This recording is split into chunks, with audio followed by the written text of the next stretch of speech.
Hello guys. आज हम dipole movement के बारे में पढ़ने वाले हैं। ठीक है, बहुत इंपॉर्टेंट टॉपिक है डाइपोल मूवमेंट। हमारा पढ़ेंगे डाइपोल मूवमेंट को, 11th क्लास का टॉपिक है। ठीक है, तो इसके बारे में अब हम पढ़ते हैं। डाइपोल मूवमेंट क्या होता है,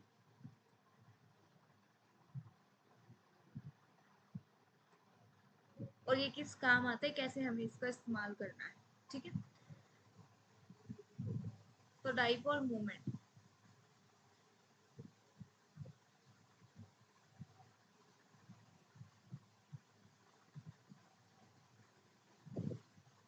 आप लोगों ने देखा होगा कि हमारे पास बहुत सारे कोवेलेंट बॉन्ड हैं। ठीक है, कोवेलेंट कंपाउंड है जिनमें कोवेलेंट बॉन्ड बने हुए हैं, लेकिन कहीं ना कहीं उसमें आयनिक करेक्टर जरूर है।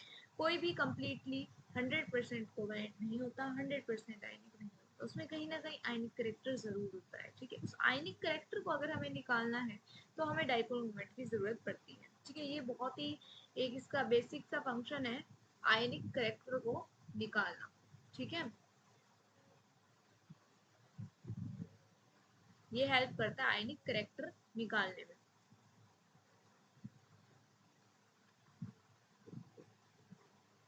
तो सबसे पहला काम, इसको डिनोट किससे करते हैं, डाइपोल मूवमेंट को हम म्यू से डिनोट करते हैं। राइट, म्यू से जब हम डिनोट करते हैं, इसका फॉर्मूला भी कुछ ना कुछ होगा।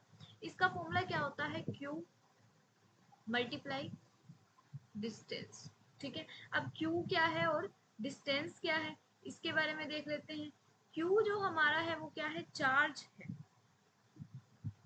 चार्ज कैसा, चार्ज किसके ऊपर, चार्ज जो भी कोवेलेंट कंपाउंड है जिसमें हम आयनिक करेक्टर निकालने वाले हैं, उसमें किसी भी, जो जैसे दो एटम के बीच में बॉन्ड तो होता ही है, उनमें से किसी भी एक एटम के ऊपर जितना चार्ज है हम उसे कंसिडर कर लेंगे। डी क्या है,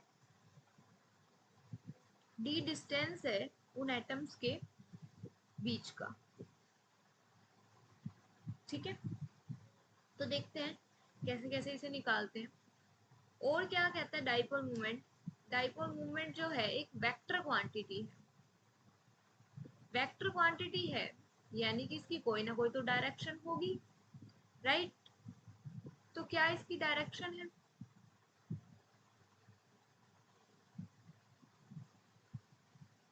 इसकी डायरेक्शन है less electronegative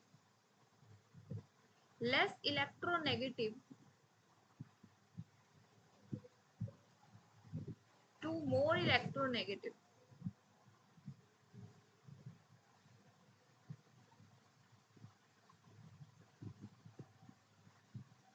for example HCl अगर हम ले लें,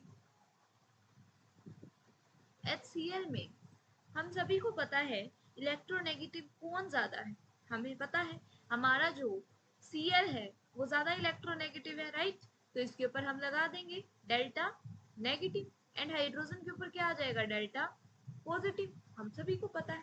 तो यहाँ पर डाइपोल मूवमेंट की डायरेक्शन क्या होगी मेरे बच्चे, यहाँ पर डायरेक्शन होगी हाइड्रोजन टू क्लोरीन, क्योंकि ये जा रहा है less electronegative to more electronegative, या फिर हम ये भी कह सकते हैं पॉजिटिव टू नेगेटिव।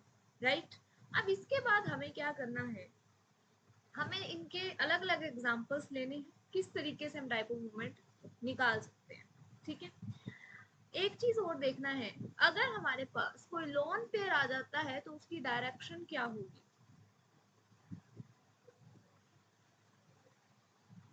कोई भी एटम है, मैंने कोई ए एटम लेट कर लिया, यहाँ पर इसके पास क्या है, कोई ना कोई लोन पेयर है। अब यहाँ पे तो कोई ऐसा नहीं है कि हम देख लें इलेक्ट्रोनेगेटिव कौन है कौन नहीं है ना। तो हमें ये चीज पता होनी चाहिए कि लोन पेयर में बहुत ज्यादा इलेक्ट्रोनेगेटिविटी होती है। क्यों, क्योंकि यहाँ पर एस करेक्टर सबसे ज्यादा है, और एस करेक्टर ज्यादा का मतलब क्या है, इलेक्ट्रोनेगेटिव। ठीक है, तो यहाँ पर इसकी डायरेक्शन क्या हो जाएगी, लोन पेयर की तरफ, एटम से लोन पेयर की तरफ इसमें डाइपोल मूवमेंट की डायरेक्शन होती है। तो आप लोगों को ये समझ में आ गया कि डायरेक्शन आपको कैसे बनानी है, less electronegative to more electronegative, और अगर वहां पर लोन पेयर आ रहा है तो लोन पेयर की तरफ आपकी डायरेक्शन इसके अंदर होनी चाहिए। राइट, तो अब हम अलग अलग एटम्स से देखेंगे कि कैसे हम इनमें डायरेक्शंस को निकालने वाले हैं। ठीक है, तो देखो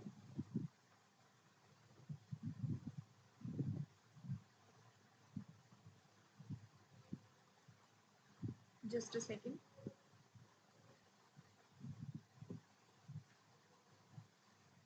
अब हम देखते हैं, हमने देखो क्या निकालना है, नेट डाइपोल मोमेंट हमें निकालना है, ठीक है। नेट डाइपोल मोमेंट निकालकर हम क्या करेंगे, नेट डाइपोल मोमेंट निकालकर हम पता लगा सकते हैं कि कोई भी कंपाउंड हमारा पोलर है या नहीं है, ठीक है, पोलैरिटी उसके अंदर है या नहीं है। अगर नेट डाइपोल मोमेंट हमारा 0 आता है तो दैट मीन्स वो कंपाउंड क्या है, नॉन पोलर है, ठीक है। और अगर वो 0 नहीं आता है, नॉट इक्वल टू 0, तो हमारा क्या हो जाएगा, वो कंपाउंड पोलर हो जाएगा। सिर्फ इतना ही हमें चेक करना है और हमें पता चल जाएगा कि वो पोलर है या नहीं, ठीक है। तो फर्स्ट ऑफ ऑल हमारा सबसे पहला एग्जांपल जो आ रहा है वो है CO2। देखो CO2 में हम पता लगाते हैं कि पोलर है या नहीं है, ठीक है। देखो कार्बन, कार्बन का हमारे पास ये वाली शेप होती है ना। इसको अगर हम ध्यान से देखें और इसमें हम अपना एरो लगाएं पोलैरिटी का, तो यहाँ देखो इन दोनों में से कौन है ज्यादा इलेक्ट्रोनेगेटिव, ऑफ कोर्स ऑक्सीजन है। ऑक्सीजन है तो यहाँ पे हमारा एरो किस तरफ चला जाएगा, डाइपोल मोमेंट का ऑक्सीजन की तरफ जाएगा, less electronegative to more electronegative. और यहाँ पर इन दो में कहाँ पे चला जाएगा, अगेन ऑक्सीजन की तरफ। अब यहाँ पर दोनों एरोज हमारे कैसे हो गए, अपोजिट डायरेक्शन में। और जब भी हमारा अपोजिट डायरेक्शन में एरो आता है तो वो लोग एक दूसरे को क्या कर देते हैं, कैंसल आउट कर लेते हैं, ये हमें याद रखना है। जैसे ये कैंसल आउट करेंगे तो हमारा नेट डाइपोल मोमेंट क्या हो जाएगा, 0 हो जाएगा, ठीक है।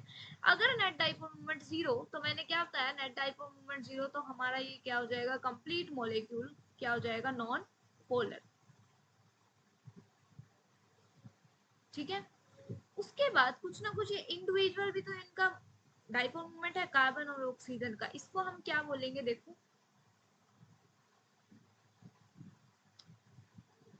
ये जो इंडिविजुअल मूवमेंट है कार्बन का और ऑक्सीजन का, इसे हम बोलेंगे बॉन्ड मूवमेंट,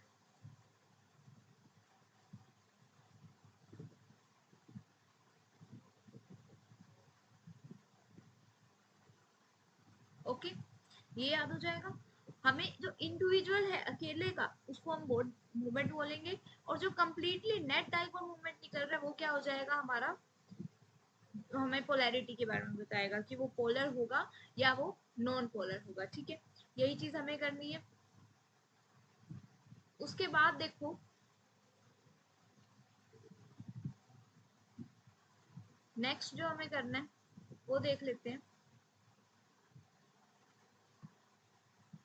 नेक्स्ट हमें कुछ डायटोमिक मॉलिक्यूल के बारे में देखना है, राइट। डायटोमिक मॉलिक्यूल के बारे में देख लेते हैं।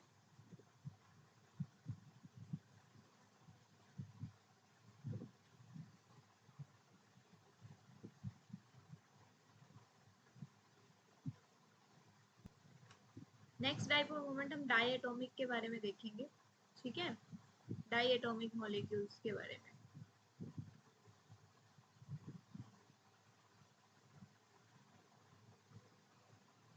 डायटोमिक मॉलिक्यूल्स जैसे hydrogen and hydrogen, H2 molecule, हमें पता है इसके अंदर इलेक्ट्रोनेगेटिविटी डिफरेंस तो है नहीं। अगर इलेक्ट्रोनेगेटिविटी डिफरेंस नहीं है तो यहाँ पे तो डाइपोल मोमेंट हो ही नहीं सकता, क्योंकि less electronegative to more electronegative तो होगा ही नहीं इसके अंदर, है ना। तो इसमें ऑटोमेटिकली हमारा म्यू यानी डाइपोल मोमेंट किसके इक्वल आ जाएगा, 0। और अगर ये 0 होगा तो हमारा कंपाउंड क्या हो जाएगा, नॉन पोलर हो जाएगा, राइट। इजी है ये तो, इसमें तो कोई डिफिकल्टी है नहीं। जैसे Cl है, ये भी क्या है, इसमें कोई इलेक्ट्रोनेगेटिविटी डिफरेंस नहीं, इलेक्ट्रोनेगेटिविटी डिफरेंस नहीं है, तो ये भी हमारा क्या हो जाएगा, नॉन पोलर हो जाएगा। ये भी बहुत इजी है। अब अगर हम देखें कोई हेट्रोएटोमिक, ये सब तो होमोएटोमिक मॉलिक्यूल्स थे, हेट्रोएटोमिक जैसे कि हाइड्रोजन एंड क्लोरीन। अब हमें पता है इलेक्ट्रोनेगेटिविटी डिफरेंस इसके अंदर कहाँ पर है, बिल्कुल इलेक्ट्रोनेगेटिविटी डिफरेंस तो इसमें है कि क्लोरीन हमारा क्या है, ज्यादा इलेक्ट्रोनेगेटिव है हाइड्रोजन से, तो जाहिर सी बात है कि हमारा एरो इस तरफ जाएगा। अगर हमारा एरो इस तरफ जाएगा कहीं ना कहीं एक तरफ इसकी डायरेक्शन है, एक तरफ इसकी डायरेक्शन है, तो हमारा dipole moment not equal to zero हो गया। और अगर हमारा नॉट इक्वल टू जीरो है तो हम कह सकते हैं कि ये क्या है, हमारा पोलर है, राइट। और भी हम कंपाउंड देख सकते हैं, ठीक है, तो देखते हैं।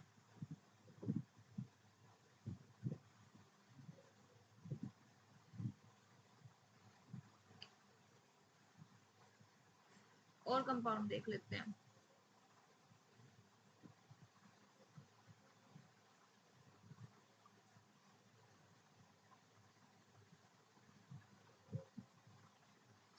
तो देखो नेक्स्ट कंपाउंड है हमारा नेक्स्ट कंपाउंड है हमारा BeCl2, ठीक है। अब इसकी शेप कैसी होती है ये देखते ही हमें समझ आ जाएगा कि इसमें डाइपोल मोमेंट है या नहीं है। BeCl2 हमें पता है, BeCl2 में कौन ज्यादा इलेक्ट्रोनेगेटिव है, नेगेटिव है, क्लोरीन है।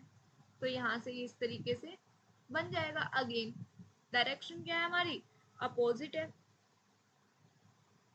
अब अगर डायरेक्शन हमारी अपोजिट है तो हम कह सकते हैं कि ये मॉलिक्यूल हमारा क्या है, पोलर या नॉन पोलर। ऑफ कोर्स ये क्या हो जाएगा हमारा, नॉन पोलर। क्यों, क्योंकि हमारा यहाँ पर अपोजिट डायरेक्शन की वजह से डाइपोल मोमेंट क्या आ रहा है, जीरो आ रहा है, इसलिए ये क्या हो जाएगा, नॉन पोलर हो जाएगा, ठीक है। तो ये हमें ये चीज याद रखनी है कि जब भी हमारा कोई सिमेट्रिक होगा, ये सिमेट्रिक है ना, और साथ में एटम्स भी क्या है, सराउंडिंग एटम, आसपास के एटम्स जो हैं वो क्या है, सेम है।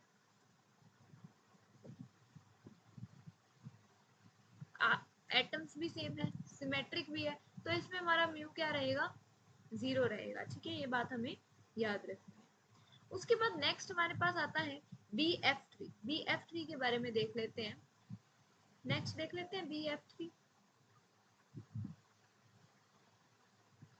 BF3 में देखो हमारे कंपाउंड का स्ट्रक्चर कैसा है, एक एफ ऊपर, एक इस तरीके से एंड एक इस तरीके से। हमें ये ना एक तरीके का ट्रायंगल शेप मिल रही है ना, अगर आप इसको ध्यान से देखो तो एक ट्रायंगल टाइप मिल रहा है इसमें। तो इसके अंदर होता क्या है, इस तरीके का जो इसके अंदर एक डाइपोल मूवमेंट है। एक बात बताओ, हम सभी ने वेक्टर्स पढ़े, वेक्टर क्या होता है, एक वेक्टर इस तरफ, एक वेक्टर इस तरफ, इन दोनों का रिजल्टेंट वेक्टर क्या आएगा, ये आएगा, है ना। इसको मैं थोड़ा सा और अच्छे से बना देती हूँ। बिल्कुल इस लाइन के अपोजिट में आएगा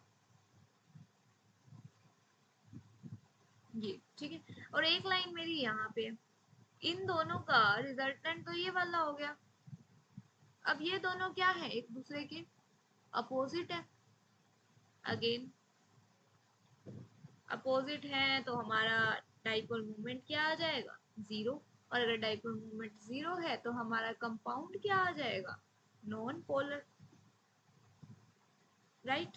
देखो यहाँ पे इसका डाइपोल मोमेंट ये आएगा। अब ये दोनों एक दूसरे के क्या है, अपोजिट है। अपोजिट है तो ये क्या है, हमारा कंपाउंड नॉन पोलर है, ठीक है। इसके बाद और एक एग्जांपल ले सकते हैं। क्या एग्जांपल ले सकते हैं, SO3 CCl4, कोई भी ले सकते हैं, ठीक है।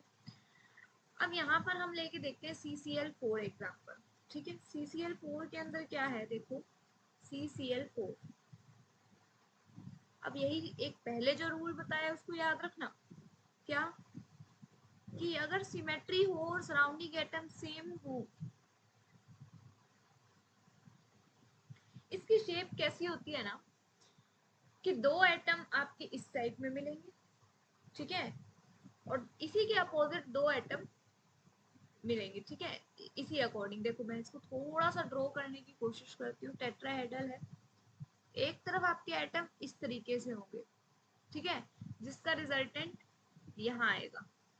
और इसी के अपोजिट डायरेक्शन में जो एटम होंगे वो भी इस तरीके से प्रेजेंट है कि इनका रिजल्टेंट ये वाला आने वाला है, ठीक है। इसमें एक क्या होगा, अबव वाली साइड होगा, एक बिलो वाली साइड होगा, जिसका रिजल्टेंट ये आएगा।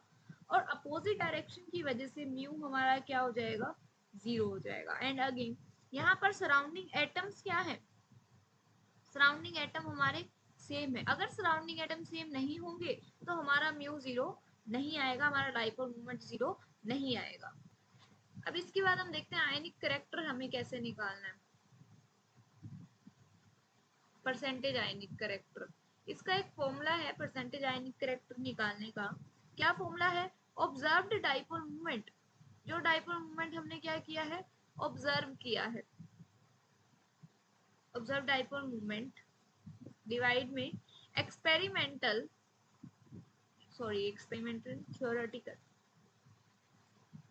थियोरेटिकल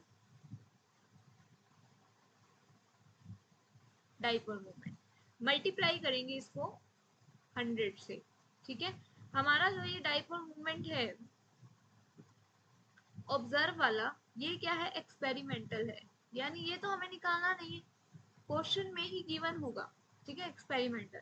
थियोरेटिकल वाला हमें निकालना होगा, हमें फॉर्मूला पता है थियोरेटिकल वाला निकालने के लिए, mu is equal to q multiply d. अब देखो सोचने की बात ये, क्या तुम्हें ये जो क्यू है, जो ये चार्ज है, वो उसी यूनिट में दिया होगा जिसमें तुम्हें निकालना है।